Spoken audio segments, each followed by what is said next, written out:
suatu hari, hiduplah seorang raja yang bernama Kertamarta yang memimpin kerajaan Daha. Raja Kertamarta mempunyai 2 orang putri yang cantik, Dewi Galuh dan Candrakirana. Kehidupan mereka sangat bahagia sampai suatu hari datanglah seorang pangeran tampan dari kerajaan Kahuripan. Pangeran tersebut bernama Raden Inu Kertapati.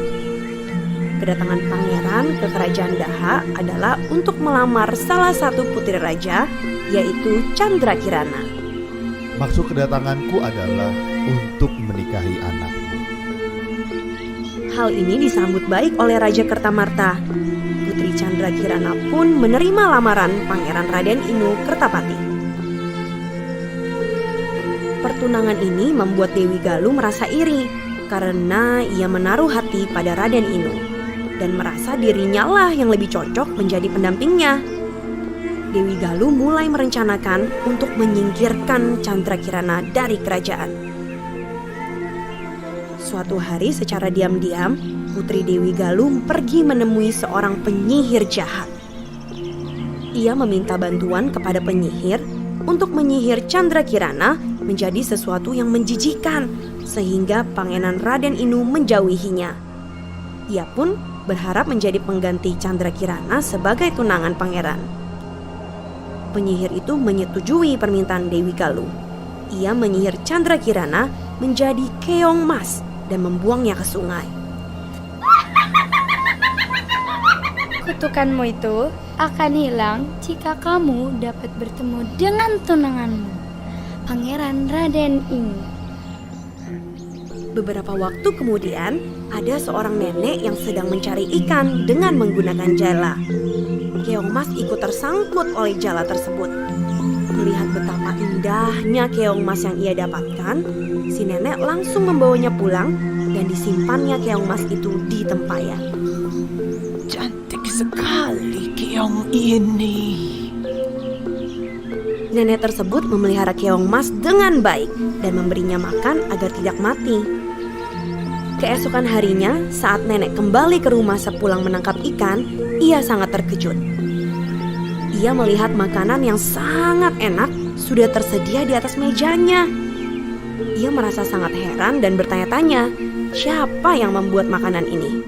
Dari mana datangnya makanan ini? Setiap hari kejadian serupa terus terjadi.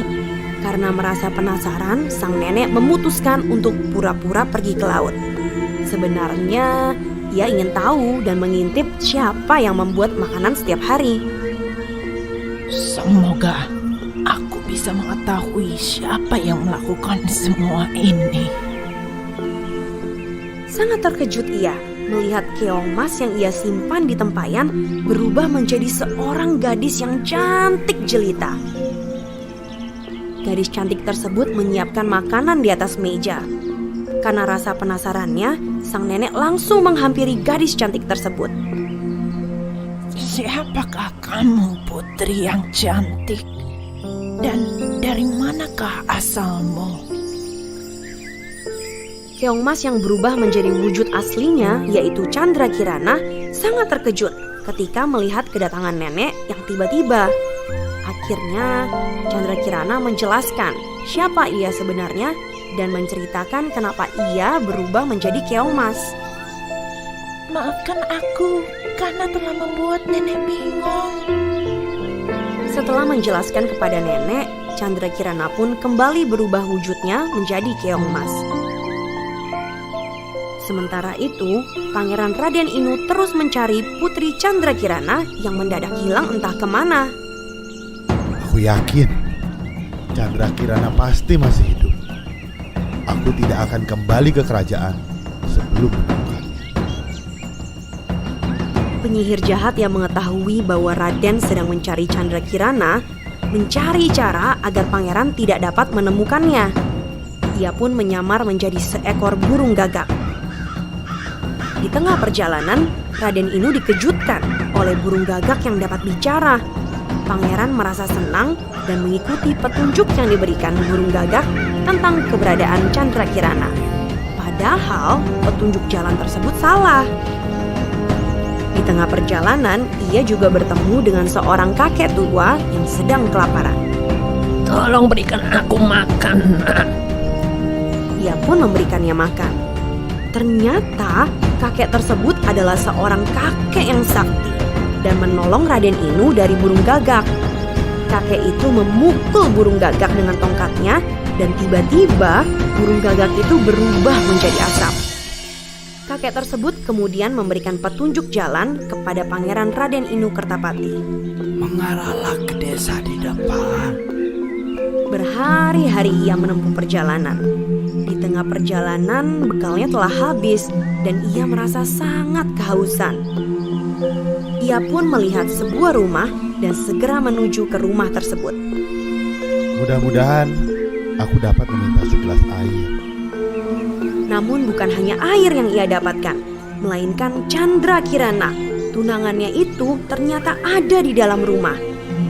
Ia merasa sangat senang. Begitu pula dengan Chandra Kirana yang berhasil menghilangkan kutukannya karena sudah bertemu dengan tunangannya. Raden Inu Kertapati segera membawa Chandra Kirana kembali ke kerajaan Daha. Ia pun mengajak nenek yang sudah menolongnya. Nek, ikutlah bersama kami ke istana. Chandra Kirana menjelaskan perbuatan Dewi Galuh selama ini kepada Baginda Raja. Baginda Raja, aku rindu sekali kepadamu. Akhirnya kejahatan Dewi Galuh terbongkar dan ia mendapat hukuman atas perbuatannya itu. Pangeran Raden Inu dan Chandra Kirana pun akhirnya dapat melanjutkan hubungannya ke jenjang pernikahan dan hidup berbahagia selamanya.